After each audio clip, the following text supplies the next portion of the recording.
I have so much to tell you, and I tried to craft something very short yesterday night, but I think I'm not going to succeed in being short. Because I have a lot to tell you about tinkering, which is one of very key practice thingies in design. On the other hand, I would love to tell you more about myself.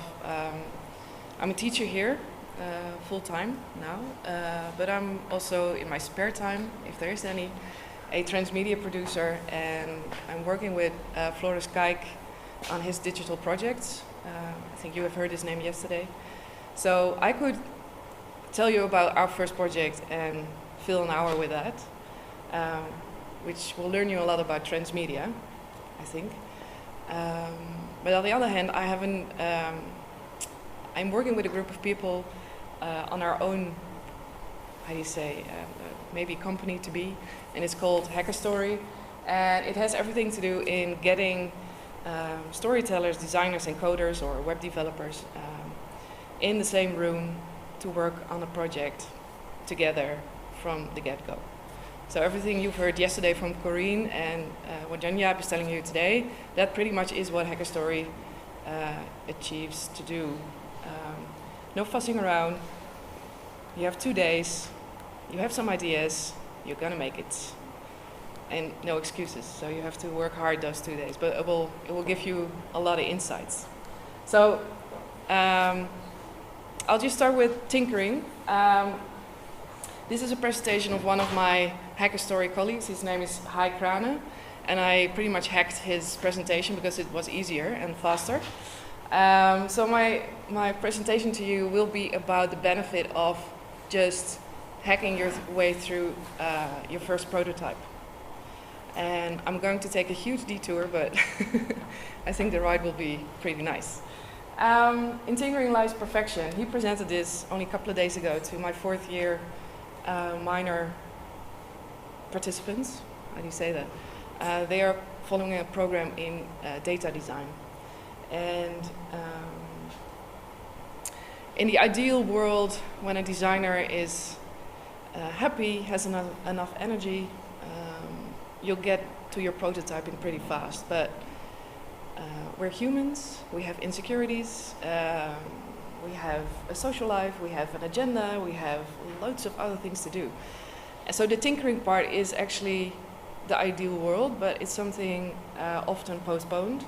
So I asked Hai to explain how in the real world, in the working world, where he's now, he's working at the Volkskrant. He's the very first newsroom developer. Now that might sound strange, but I'll explain more about that. So developer as in a programmer. And the basic thing, and I'm going to explain. The basic thing about tinkering is you're just going to, just fiddle and play with your material. You could say in Dutch it's prutsen. Just messing around. Prutsen in Dutch. Pielen. Maybe in German we would say vreubelen. Just playing with your material, putting it together, deconstruct it, try new ways to connect it again. So playing around, tinkering is the official design term for it. And it has everything to do when you're in the moment, and you're pretty much here, when you don't know yet what it's going to be. And that's fine. You're perfectly okay if you still don't know where this is going. And tinkering has a lot to do with that moment, because you have to be brave enough to just plan a day, or maybe 2 days, or maybe even a week together to just, get your hands dirty and work with your material as far as you are now. Okay, so this is pretty much the scope of what I'm talking about. Hi, you probably, for the Dutchies, you know the 3 voor 12 luisterpaal? Hai made this tinkering style. So this is something most of us use once in a while.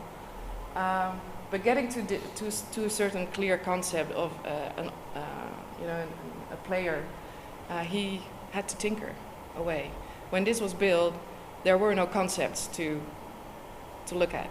All right, we want to have this. Okay, we're going to build this.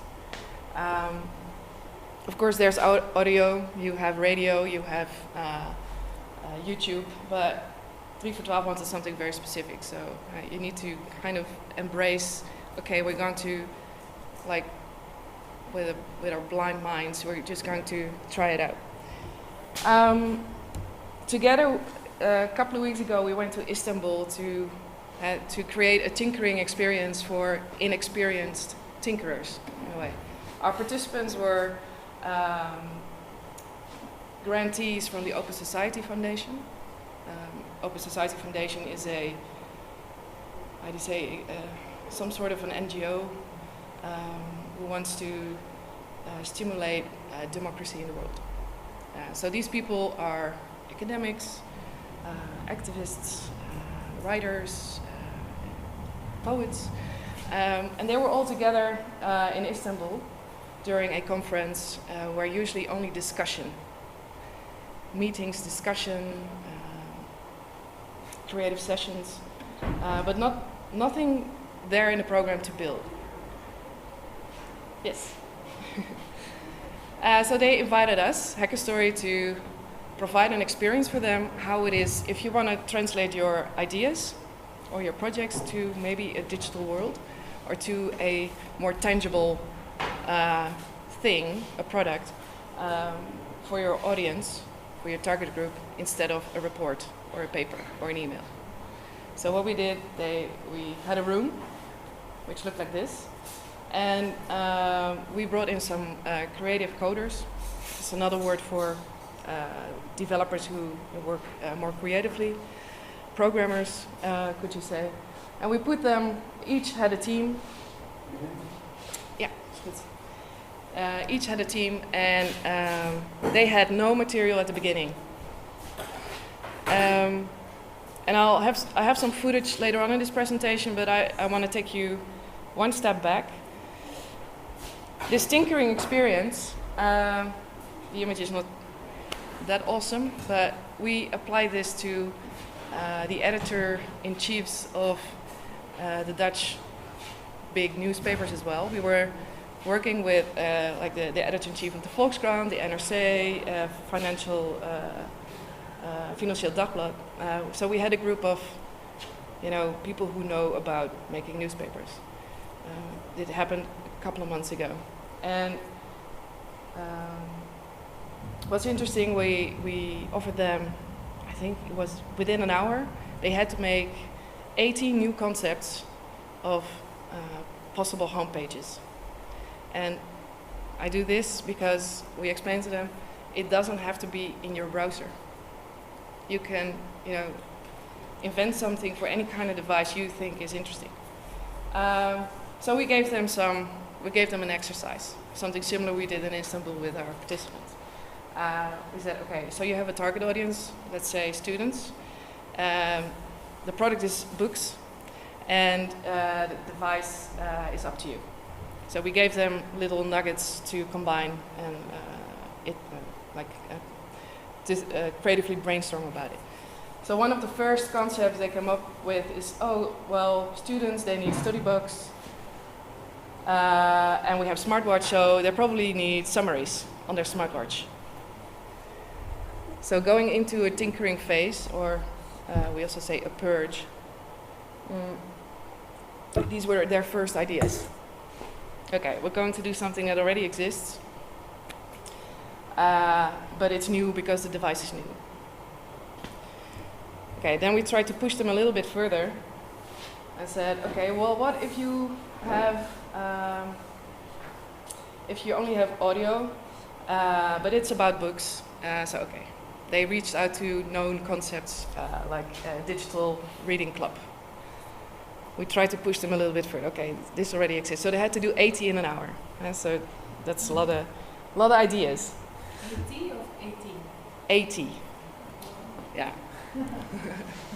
So they were allowed to think about for maximum 1 minute and they had to draw it.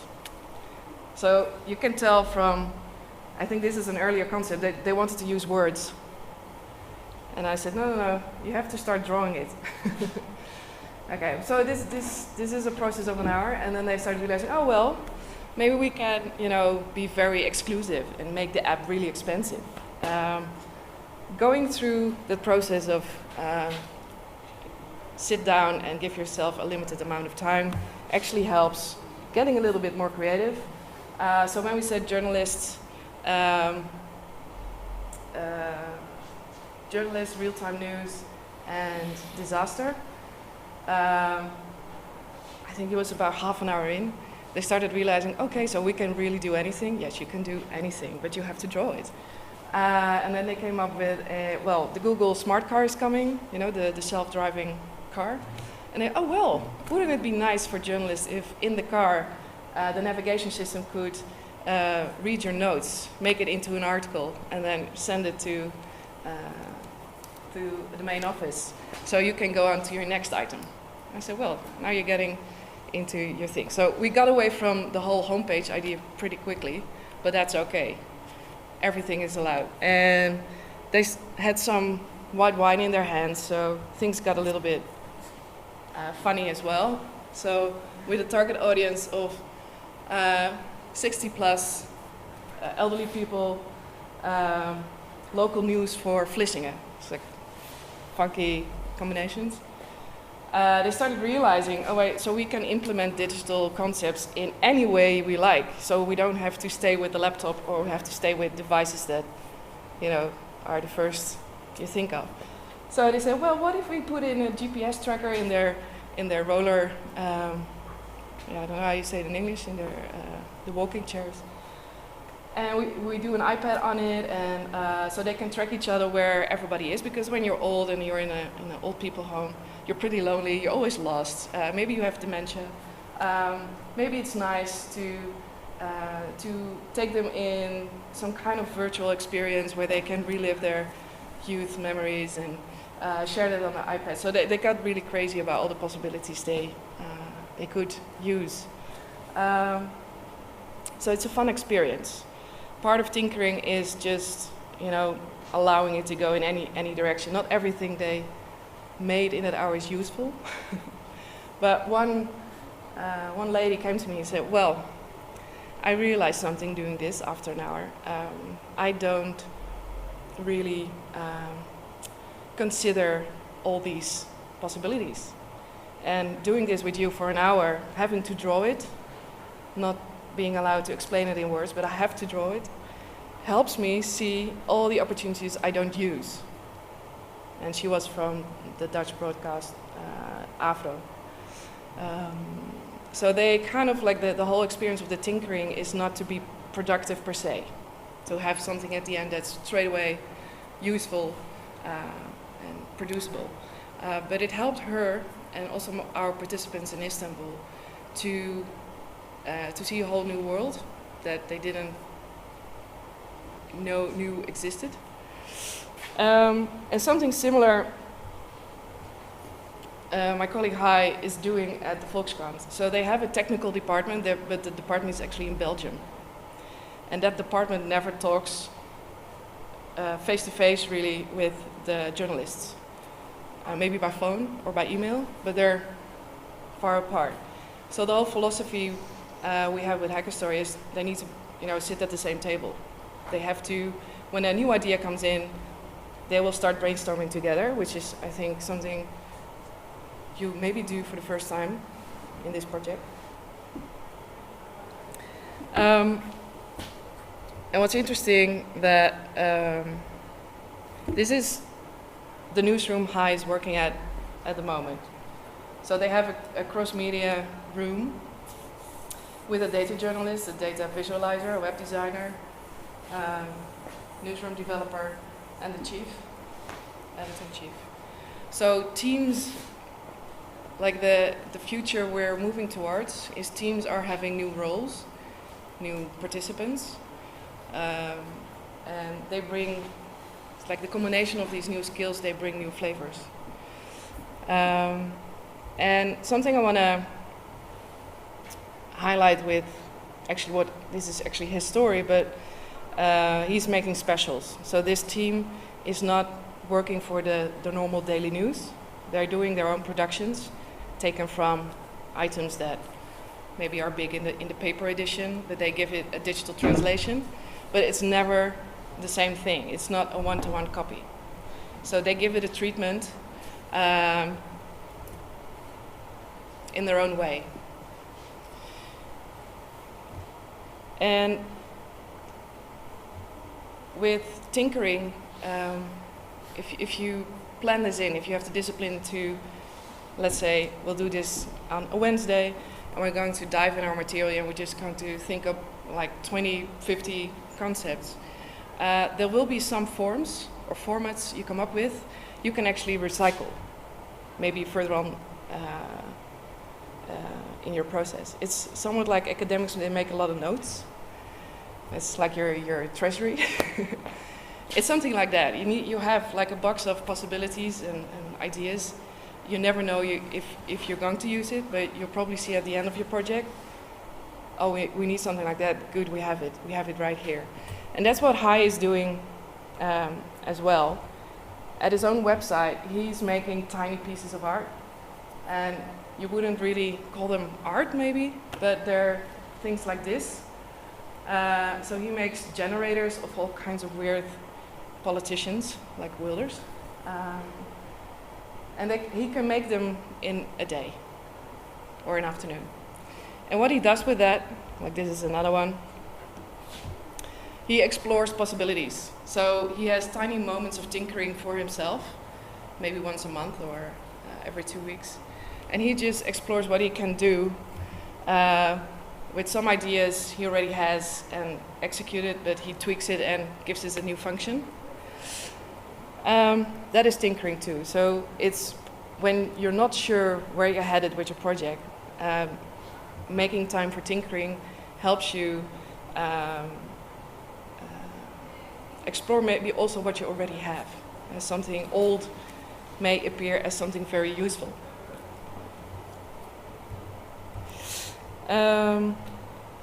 This is another one. It's a plugin where you can, from every website you visit, you can make it into a mobile. It's like all the elements of the website will start moving.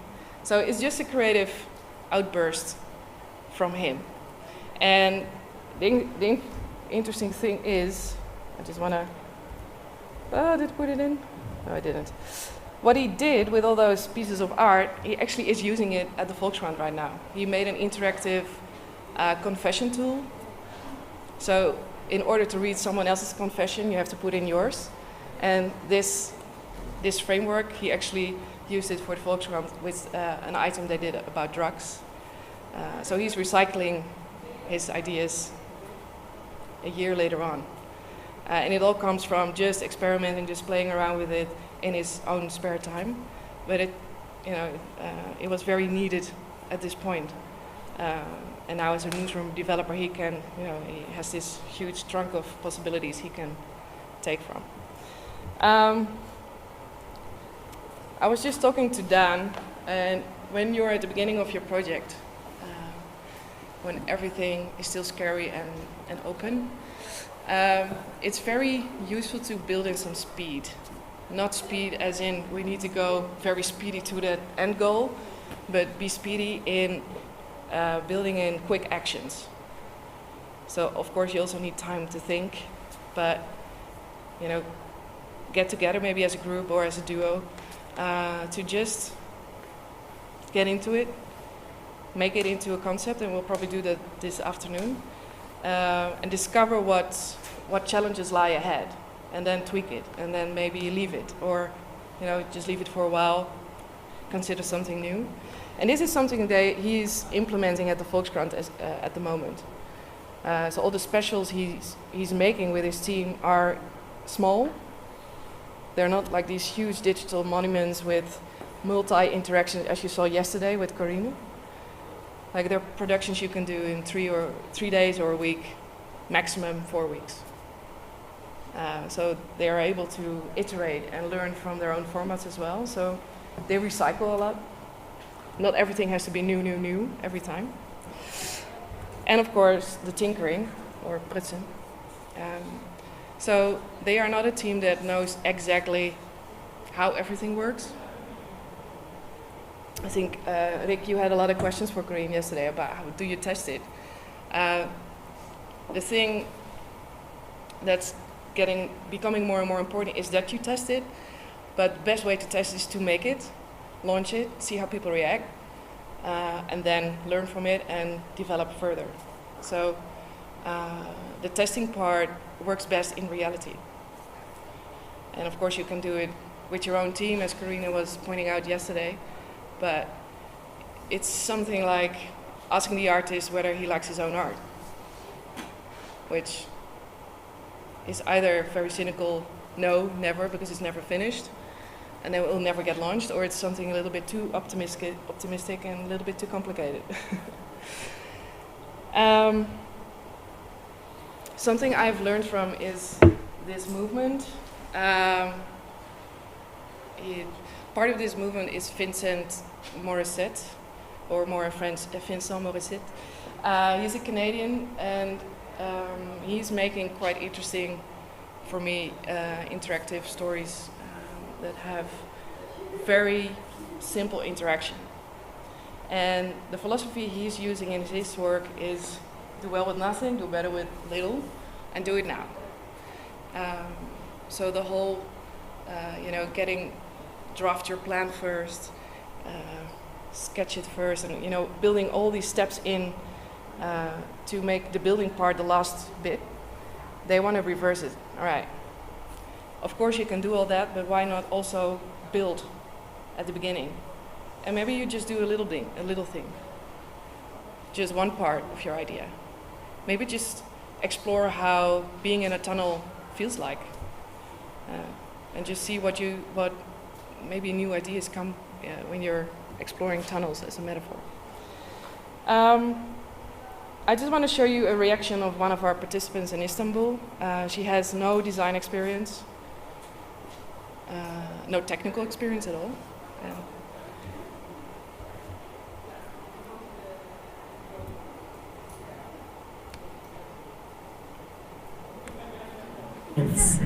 And the reason that this is such an awesome project is because it was birthed from plugging in some doohickey gadget into a banana. So it's just a really awesome vibe because it takes real life and it, as all good games should do, and it just puts it onto like this game, and it teaches you how to like tackle that onslaught of just backlash whenever you say something on Twitter, because there's a lot of ignorance on Twitter. What did you learn during these 2 days? That you can plug things into bananas and fruits. But mostly I learned how the creation of these sort of apps and games and things have to be a constant collaboration. You can't just have somebody come up with an idea and then be like, these are all the facets of my idea, and then just hand it over to a developer and he's like, cool. It has to be a constant conversation. And I don't think I realized to what extent that happens also within the digital realm. You just think that somebody has an idea and somebody just creates it. So I think that's what I learned the most about today. This whole project. In one word or a couple of words, what do you think about this Hacker Story Hackathon? Awesome. And enlightening. And tiring. People were here till 3 a.m. I had to bail out at 10:30 because my brain only functions till 9. But basically, those are my 3 words. The part I really wanted to share with you is the collaboration. Because what's interesting, Corina explained about how Submarine does it. It's not a full collaboration. It's often the producer, the journalists that start with the idea and the concept, and then the designer and the developer are invited. That's pretty much what I understood from her answers. But of course, that's a way to make beautiful interactive documentaries. What Submarine has created so far is quite impressive. But interaction-wise, from my perspective, it's too complicated. I think some of you, I don't know who said that yesterday, they were like, oh, I don't know how to navigate this. So our philosophy here at CMD, but also at Hackastory, is when you invite your developer and designer, and maybe it's not just a graphic designer, but also an interaction designer, you can explore this at the beginning of your project. Because looking at interactive stories or digital storytelling, the whole experience of using a digital story, because it's not so much just looking, it's also using, it's a dimension that a journalist or a producer will probably not consider at the beginning. The thing Tiffany was referring to is the makey at the beginning. So I got a banana for her, and one of my students came along to Istanbul and he brought in the makey. It's a tiny computer with two simple plugs, and you can plug it into anything. But Tiffany could not understand what this makey thing was about. She could have a look at it and she's like, okay, it looks like a computer, but what's this? So I got a banana at the kitchen and I said, okay, plug it in. And the student helped to connect it to the computer, and she could experience that touching the banana. It's a very simple thing you learn at physics. When you touch the banana, you can play a piano, or you can make a character jump in a game. You can even do it with carrots and celery, so you can play a piano on your veggies. Or connect it to, I don't know what it is, I think clay. So this makey is an interface you can consider at the beginning of your digital project. Exploring these kinds of interactions will not happen when you invite developer and designer at the end or halfway. So for her, she's an activist who, well, not really an activist, but she has created this platform for queer youth in her area. She's working in South Africa. And she wants to, share the stories of her audience in a more interactive way than just a blog. So the reason she wanted to join with us is just to experience what else is out there. She's probably not going to use the makey, but she got a new idea.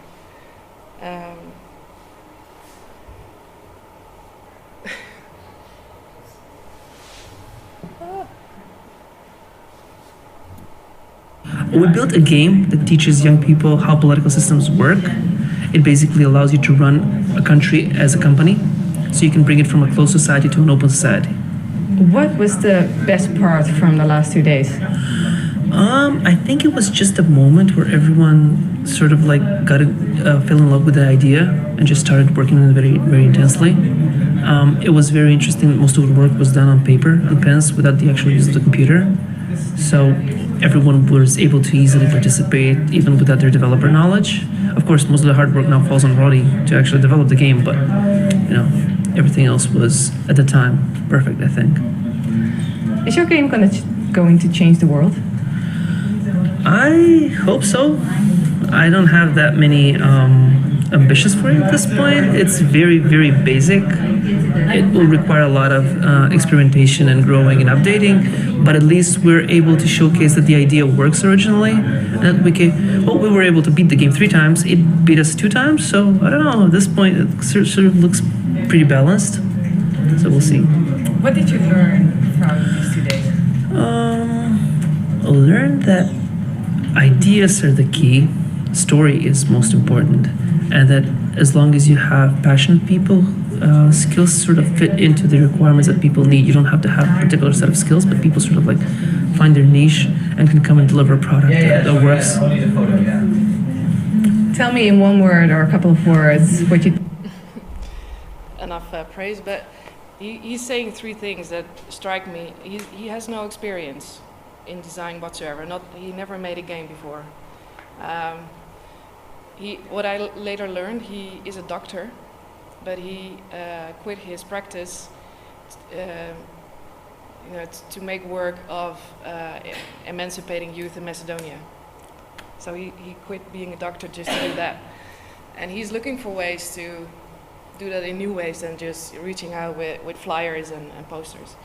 So what he's describing, he has a team, and there was only one developer, which was also a student from CMD. And before they started working at the technical part, the first whole day, they worked on a paper concept. So they have this huge sheet. They had this idea about, can you learn kids about how society is in a way made, and how an open society emerges from all kinds of decisions like politics and economics, health, media, etc. So they decided on a couple of variables, which are those, and a couple of action cards. So they had that decided before lunch. Okay, we're going to see if this is going to work. And then they draw up a grid on paper, and they started, playing around with, okay, so if you have an action card, like, so you're playing Russia, just to start somewhere. And America comes with an offer, so it's on your action card. We'll drop the how do you say that in English? We'll drop the trade limit. How do you say? Zeg maar het handelsembargo. But in exchange, you need to release a journalist. So that's a typical scenario you can have in the game. Like, how would that affect economy, media, human rights, health, etc. So they started playing around with a scale from 0 to 10, and just how would that affect all these areas. And then they had this huge paper sheet with all kinds of numbers and measurements, and then they started looking at, okay, when do you win and when do you lose? So what he's describing, no technical stuff entered this whole hackathon, but on the second day. So on the first day, the whole team, with all the different skills, collaborated on paper for something digital, but they prototyped it on paper first. And they were able to look at it, discuss it, look at it, tweak it. It was done with a pencil, so they could erase it if they said, okay, no, this is not going to work, we need to change this. What they were doing is tinkering. So setting a limit, okay, we're going to not fuss about the concept for too long. It's just an exercise. We want to make a game. It has this goal, it's for kids, and we want it to be about an open society, and we're just going to play with it. And we'll see along the way what we're missing, what's not working, what's great, maybe we'll discover something. So in 2 days, it happened, and it's online. I'll share the links with you, and it works. They never expected it to work, but it's actually a game that you can beat, but the game can also beat you. So, in 2 days, there's 2 days of tinkering, with only one developer and 3 very knowledgeable participants with their own skill set. So Hai is taking this back to the newsroom at the Volkskrant, and I'm very excited what they're going to do with it. I'm just going to skip this because it's getting way too long. Something very practical. I just want to show you this quote. Don't build your ideas too much on what worked last year. Because something that didn't work last year, or maybe 5 years ago, is not a very good thing to hold on to if you're designing something now for yourself. And something Hai's boss said, a failure in a completely different era of media use is not a proper measure for success in this era. So feel free to explore something that hasn't been explored yet. And depending on your ambition, you can go for, I just want to have it to work. I just want to make something that's nice and beautiful. Or I want to make something that's really new. All those ambitions are okay, and they're right. Something I have been learning from Hai as well as a developer, making simple digital specials for the Volkskrant is still a lot of work. The internet is brought to us as something that makes life easier, but making stuff for the internet or making stuff digital actually requires a huge amount of time. It's not the same as just shooting a bit of footage just putting it on the net and then just expect your audience to do something with it. You know, it's becoming a profession, and it's not to, you know, like, you should be optimistic about it, but it's a craft. And something the Volkskrant is going to focus on is this. So they don't want to make long-lasting prestige projects because they often don't find the public. We do want room for experiment and the courage to try something else if it doesn't work. So there comes the idea of bringing speed, tinkering, you know, start small and build from that. Instead of, okay, I'm going to make this huge digital monument with multi-interaction maps and 3 different cities, and of course I'm a little bit referring to what Submarine is doing. What they're doing is making beautiful, poetic, digital experiences, but it's something like making this beautiful coffee table book, but nobody can carry it. Nobody's, you know, going to, okay, I'm going to sit down and read it in the train, or so it has a very specific dynamic of use and experience. So this is the extreme other side. Okay, can you make it small and quick, and, you know, be innovative on the way? Yeah, sure. No, I think what Rick was asking yesterday. It's this with the submarine, like, even if it's fast and quick, but I mean, maybe it's portable, but it's getting to the point. I mean, if you are doing, I don't know what is the name of what they were doing, which I didn't, sorry, but I mean, it's this thing about the Somalian pirates. I find it coming from my field, post-colonial study. And you know, I was like, this is very complex issue to draw and paint and everything. So it looked beautiful. Yeah. But then it's like, is it actually doing something? Is this one kind of journalism? Is this actually doing something? It's actually politically engaging people, or is just you just do the tool to beautifully, you know, to see how beautiful all the drawings and everything. So also there's this thing that sometimes I'm dealing with the media that is actually debate with the aesthetics and being fast and, you know, portable and everything, but also is, you know, the content. What's the aim? Yeah.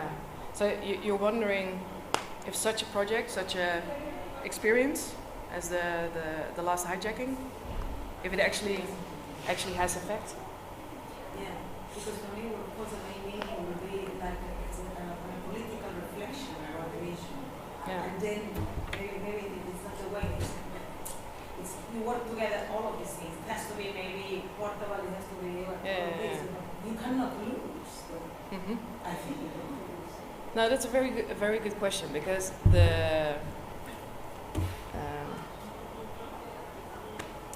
when you make something in the digital realm, it's not that it's how do you say? It doesn't promise success or effective communication. That's not, you know, it's not baked in the technology actually. To make it, like, to really bring ideas to an audience, or even a new audience, like what if you want to talk about these pirates to an audience that has never considered this event. Like the one thing that innovation is something often connected to technology, but innovation also comes from really knowing your audience, or really understanding what you want to achieve with it. So the thing with Last Hijacking, it won a lot of prizes, but by admirers within the field, not by an audience that has learned something new. And that's where this quote is coming from. Like, if you can make it smaller, but it's easier to digest, or easier to access, or easier to play with, or easier, like, easy is not the only thing that's important, but it's one very important factor in how we, but also, you know, our grandmas, our sisters, our neighbors, are actually consuming news or stories in general. It's often way more tiny on a daily basis. So if you want to really go out and have a huge, beautiful, poetic experience, you go to the cinema, or you go to a theater. So what Submarine is making has a small audience. It's beautiful though, if you have time for it. It's true that they also don't consider showing it in a cinema setting. Of course, it has. They also made a film out of it. Yes, but the interactive part. Yeah. Also, Yeah. yes, but also because all of the interactive has to be, like we're also stuck on it, it has to be from our own interactive where we are now. It has to be interactive in something where we have all the concentration. Like it's all about the interactive, how it comes to be original from the design side. But maybe you can also think about your own audience, like where you And that's why I saved this for the last bit. I think Dan and Sander and Pien have heard this before. I used this in the program they did at CMD. There's something you really quite crucial to consider about your audience, and I know it to people formerly known as. It's a very old picture. It doesn't exist anymore like this, but it's a nice contrast of where we're going. In media studies, this has been, of course, a line of theory for, I think, since 15 years already, like how your audience is becoming a producer as well. But it's something you really shouldn't forget, that to be meaningful in your communication, you really need to consider in how your audience wants to behave himself or herself. So maybe they're gamers, maybe they're hackers, producers. Like maybe they have a blog, maybe they have a YouTube channel. But it comes down to this: the audience has an audience as well, especially with Facebook and Twitter and etc. So sharing your project or launching your project, the success of that, I noticed some questions about testing. Like testing your digital story before you launch it is not very common yet. I am going to propose it to the project what I'm doing with Floris Kaayk. So we are building in ideas like pre-launching and doing it live.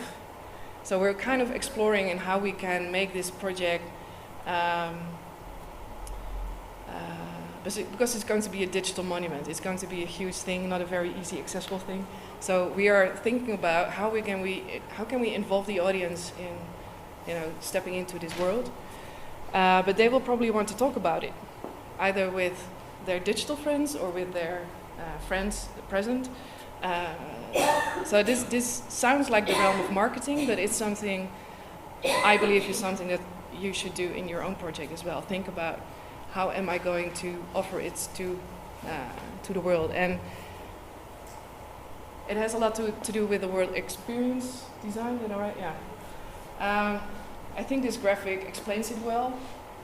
You can be very marketing-y about it and start checking on which device is my audience at this hour. But it's just, you can do this in broad lines.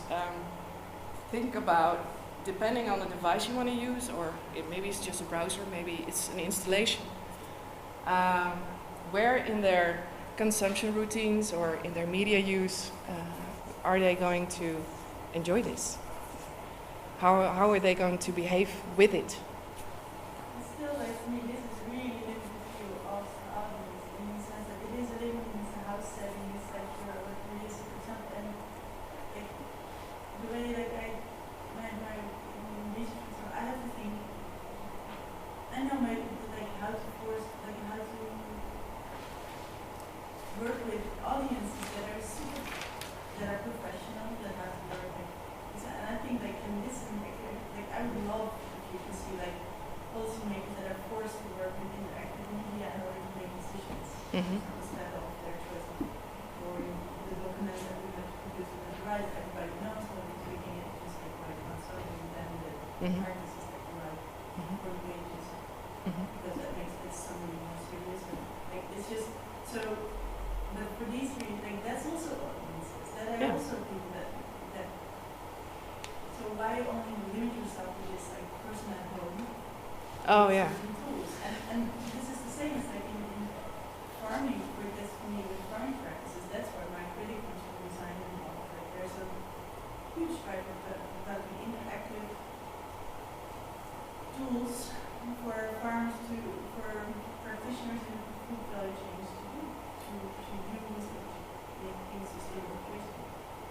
But we have no clue about how to combine all these different users, how those different audiences work, what is their income. No, we don't, exactly. And so in this whole interactive design, I think it's super interesting that like, where are all the different users? So you want to have a full picture of all the users? Yeah, why focus on this part that we need to get stories only that are home plays? No, it's a good question. I just picked one picture, but I could offer you many. So it is something you think about. Like, yeah, I do. Yes, for the project I'm doing with Floris, it's going to be a sort of partly based in science, like the Bistro in Vitro project, and it's going to be called the modular body. And so it's about your not your own body image, but the idea of the body being modular. Like you can click in a leg or, replace your heart. So it's going to be a story about that. So at the moment we are exploring all kinds of communities that in any way, like thinking about how they could be interested in this story. And maybe we're not going to actively, offer it to every community we can think of. But we want to, for Floris, he has had a lot of questions with this topic, like playing with your own genes, what if the future looks like this? So he wants to, in a way, offer these questions to the audience. So we're looking at kids, and we're looking at the professional community, like the biohackers, but we're also looking at academics, and so we are being holistic about it, and we're going to, according to our budget, we're going to design some elements very specific for these audiences. So yes, this is a very narrow picture of it. It's not that I critique on the story, it's just something that I wonder in general when we read now. Especially with the users, if you use the laptop in a work group, it's really different. It's very performance. Yeah. I truly believe that the term disruptive, you might have heard of. To be effective in your communication, being disruptive is not always the best way to go. If you're dealing with boardroom people, invite them through their own rhythms and then take them to a new world. So don't just slam them in virtual reality and say, okay, now this is a great story and you have to change your behavior or something. So that's not really the way to go. The experience design, I would advise you, is just to really think about how this. Your question is the right one. Think about these 4 basic things, because a lot of communication is not just knowing or just dropping a message, but it's also is there something to feel about this? Do you want them to get angry? Do you want them to feel surprised? Do they need to care about it? Do they need to go home and write an angry letter to whoever? Or do they need to call up a friend and say, oh my God, I have missed you? And do you want them to do something? And this has everything to do with the communication part of your, the good thing about Bistro in Vitro is that they have thought about these elements and designed different elements for them. Because they realize not every digital aspect is going to invite to act on it. So they have this website, they have an ice cream installation, they have this cookbook, and that's where transmedia is coming from, because in this digital age, the audience is everywhere and nowhere. So the people around the television, maybe that will happen in over 100 years again, but for now, we don't know. And I'm starting to notice it with my own students. I thought, okay, Facebook, that's the way to go, right? Let's make a Facebook group, and I'll finally get to talk to you, because I don't like my email box. My inbox is one big black hole. I don't want to be there. Facebook is somewhat nicer. But I have some students who are, they're already fed up with it, so they cancel their Facebook accounts. So if I don't reply by email, and my students are not on Facebook, where are we going to talk to each other? Okay, in the classroom. So the only way of communicating is our schedule. So that's an interesting dilemma, and that's more and more happening. So whatever people advise you about working digitally, you also have to think about the offline world. And that's what I mean with the experience design. Doing something digital is actually doing something that combines offline as well. So maybe within your story, you need to also actively, get a group of people around your idea and make them part of it. Give them a role in it. Could be. That's something that's very popular in transmedia and with games.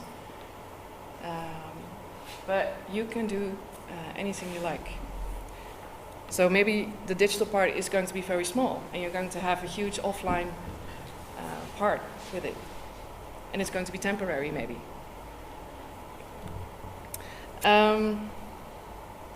I will share these slides so you don't have to draw everything in your notebook. The percentages have shifted a little bit, but when you have a digital audience, they have all kinds of different favorite behaviors. Lurkers on Facebook, the people actively posting, but this is actually a dynamic, very handy to think about. So the bigger part of the most superficial part of your project will have the biggest audience. So the part that's the most easy accessible is going to have the biggest audience. And it also often requires the littlest of interaction. So when you want to have people go really deep into your content, it's like if you really want to explain a very complex idea or a complex story, if you offer it like the last hijacking, it's 5% that will go there. And they're probably people like me and you. So the audience they have in mind maybe entered the homepage because they saw it in the newspaper. They clicked around and they're like, okay, fun, cool, next thing.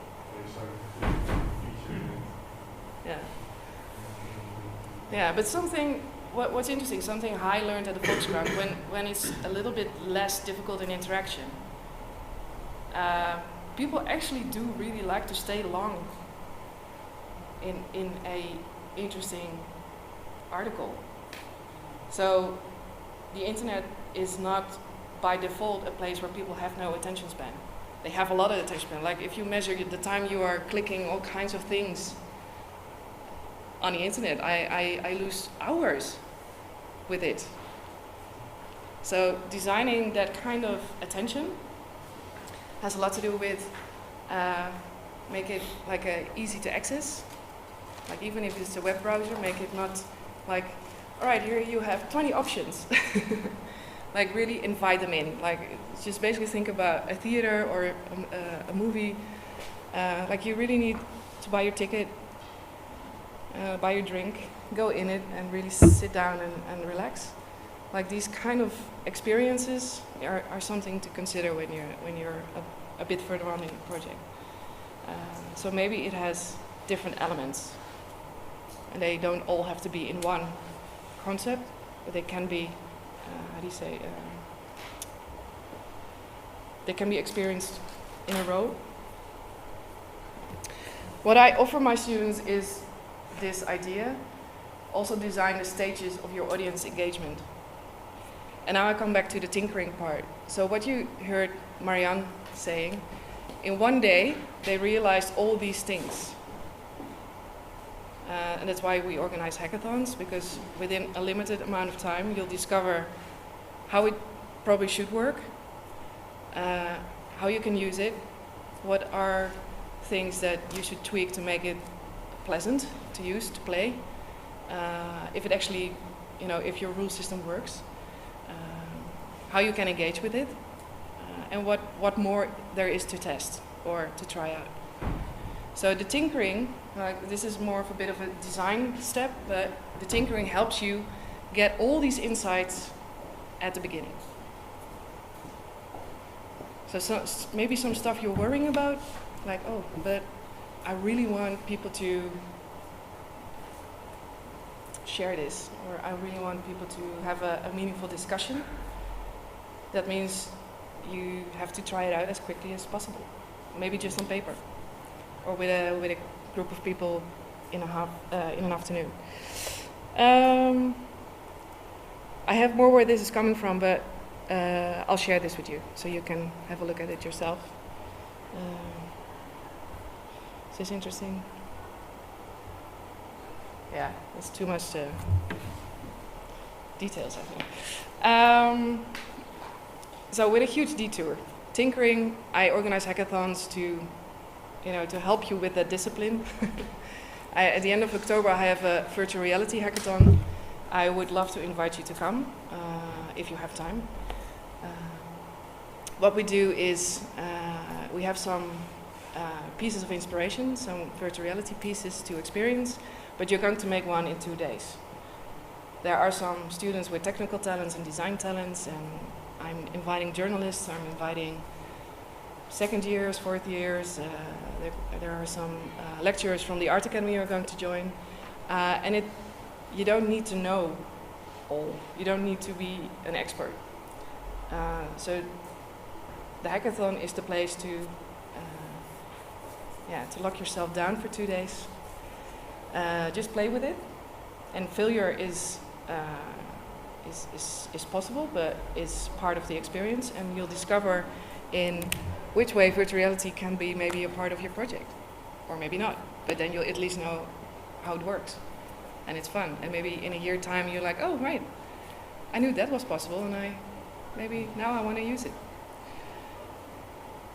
So that's what the whole tinkering thing is, and you should do it as soon as possible, either on paper, or with clay, or with Lego, or with role-playing, or like just have fun with and implement the building part, the experimental part, as soon as possible. That's basically why I showed you this.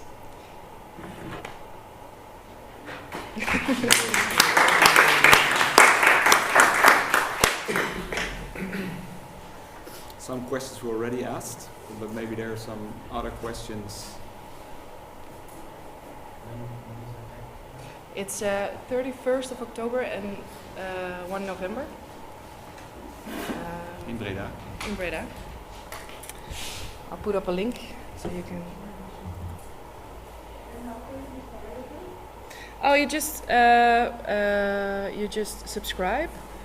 I have a huge huge form to fill out. You just subscribe, and there's a little fee we ask you, because we're going to care for you the whole 2 days with food and drinks. And you can bring your sleeping bag to stay over. So that's pretty much it. I'll put up... Yeah, zaterdag en zondag. Saturday and Sunday.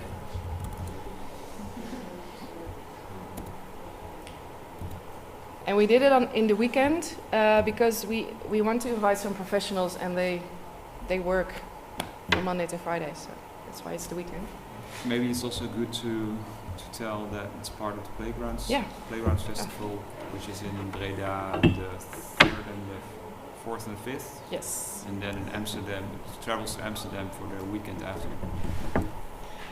So all results will be presented there as well.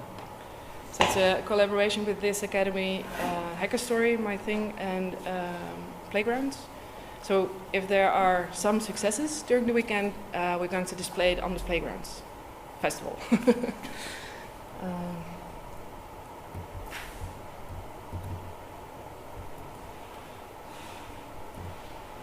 I'll just...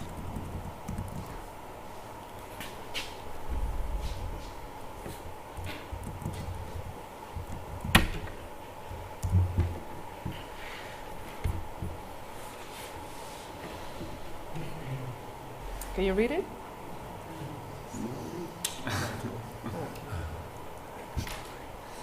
Yeah. Hackastory.com. Hackastory.com. And it's going to be playful, so we'll only provide you with a theme.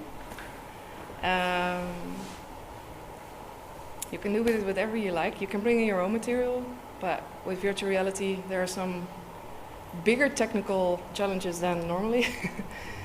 So you're going to be briefed the week before. And the theme will be about probably darkness, because it's Halloween. But I'm going to bring in 3 VR experiences that are interesting takes on that. And one is a simulation of a memory. It's made by Oscar Raby. He's a multimedia artist, and his father was part of the junta in Chile. Was it right? And his dad's memories, although he never talked about it because he didn't want to lay that burden on his family, is something that the family felt. So he had to kill people in his military time. So Oscar made this virtual reality experience for his dad, but he's the narrator. So he went through archives and what is known of that history, and he kind of remade it. Like, he made a simulation of it, and he said, "Well, Dad, I wanna take you through this memory because it's something you don't want to tell, but it's part of me now. It's part of our history." He comes from Chile, but he works in Australia, and so he takes along his dad. That's the story perspective, but you are his dad. So you're standing next to Oscar. He replicated himself. And you're going through a desert, and you're moving slowly towards the core thing of the memory, which I'm not going to tell you because you have to experience it. But it's a very interesting way in using virtual reality as revisiting memories, revisiting a place, revisiting an event or a history. So I have curated that. It's going to be there, and there's if it all works out, two technicians of the Marshmallow Laser Feast, which is a collective who makes interesting digital projects. They replicated a forest, and you can experience the forest through the eyes of the animals. And it's very trippy. It's very poetic as well. And you're going to look to the forest through the eyes of a centipede, of a little rabbit. So you have all these, different colors and different ways, different sensations, simulated in virtual reality. So, yeah. Okay.